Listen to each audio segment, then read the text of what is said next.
Hey everyone, welcome back to Corporate Decoder. Today we are diving into a financial filing that will make you want to trade in your fancy car for a rocking chair and a checkers board. We're taking a look at Cracker Barrel Old Country Store's latest report.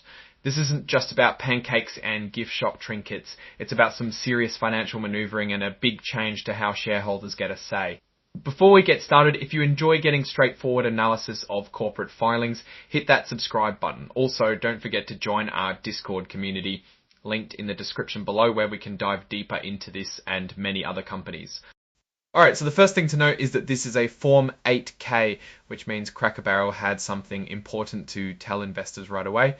It's like an emergency broadcast, but for business news. The big news is that Cracker Barrel got themselves a new credit agreement, basically a big loan to help run their business. Think of it like upgrading your credit card, but with way more zeros attached. This new loan replaces their old one from June of 2022. That old loan gave them access to $700 million. The new loan is a bit different. It shrinks the amount they can borrow right away to $550 million. This is called the new revolving facility. It also includes a smaller quick access loan for $25 million and another $75 million for something called a letter of credit, which is basically a guarantee for certain payments. But here's the twist. The deal includes a new loan they can take out later called a delayed draw term loan for up to $250 million. They have until June of 2026 to decide if they want it.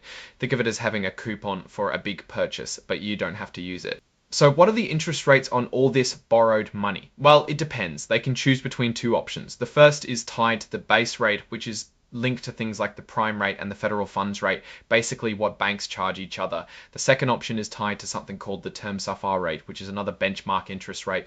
The exact rate they pay on either option depends on how much debt they already have. The more debt, the higher the rate, ranging from 0.75% to 2.75% to 2.75% on top of the base rate. Now, when does Cracker Barrel have to pay all this back? Most of the loan is due in May of 2030, but there's a catch. If they still have these things called convertible senior notes outstanding in March of 2026, then the loan could come due then, unless they have enough cash on hand.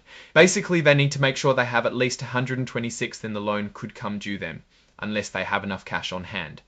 Basically, they need to make sure they have at least $125 million in the bank after paying off those notes, or the loan becomes due earlier.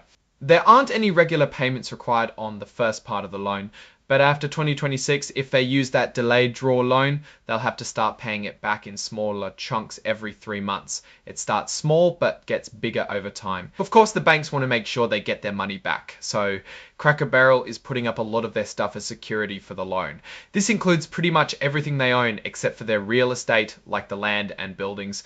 There are also a few rules Cracker Barrel has to follow to keep the loan. For example, they can't have too much debt compared to how much they earn. They also need to make sure they can cover their interest payments. This new loan also puts some limits on what Cracker Barrel can do with its money. They can't take on too much more debt, sell off too many assets, or make big investments without the bank's permission. However, they can still pay dividends to shareholders and buy back their own stock, as long as they have enough cash and aren't too heavily in debt. But if they take out that delayed draw loan, they can't spend more than $100 million a year on dividends and stock buybacks.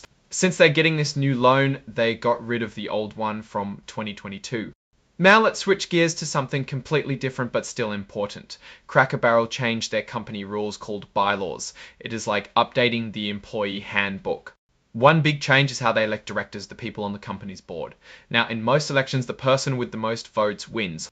They're also adding something called proxy access. This allows big shareholders who own at least 3% of the company for 3 years to nominate their own candidates for the board and have them listed on the company's official voting materials. But there are some rules. They can only nominate up to 20% of the board. Here's where it gets interesting. Cracker Barrel is making it harder for someone to keep running for the board if they keep losing.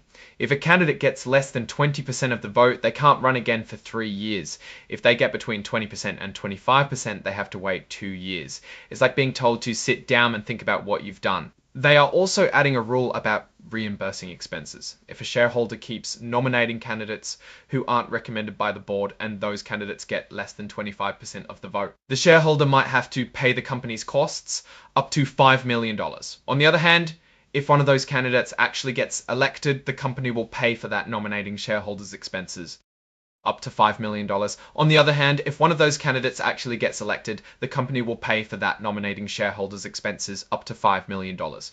Finally, if a shareholder is trying to convince other shareholders to vote a certain way, they can't use a white proxy card. Think of it as a subtle way of making sure everyone knows who's on which side. Cracker Barrel says they made these changes because of feedback they got from shareholders at the company's 2024 meeting. Apparently, they've had a lot of contested director elections lately, mostly from the same shareholder, so they are trying to make it fairer for everyone. Now, here's a disclaimer. The company is planning to file a lot more information about all of this with the SEC. So investors should read those documents carefully when they become available. It's always important to do your homework. Now, let's step back and take a look at the bigger picture. On the one hand, securing a new credit facility is a good sign, showing that banks are still willing to lend money to Cracker Barrel. The extra flexibility of the delayed draw loan could be useful if they need to invest in new projects or deal with unexpected expenses. However, shrinking the initial borrowing amount from $700 to $550 million might suggest that the company doesn't need as much cash right now, or that lenders are being a bit more cautious. Also, all those new rules about electing directors and reimbursing expenses seem to be aimed at one specific shareholder who keeps causing trouble. While it might make things easier for the company's management, some investors might see it as trying to silence dissenting voices. Overall, Cracker Barrel seems to be trying to balance financial stability with shareholder engagement. It's a tough balancing act, and it will be interesting to see how it all plays out in the future. Alright, that's our deep dive into Cracker Barrel's latest filings. What do you think about these changes? Are they good for the company and its shareholders, or are they a sign of trouble ahead? Share your thoughts in the comments below. If you found this analysis helpful, please hit the like button and subscribe for more corporate decoder videos. And don't forget to join our Discord community linked in the description. Thanks for watching, and I'll see you next time.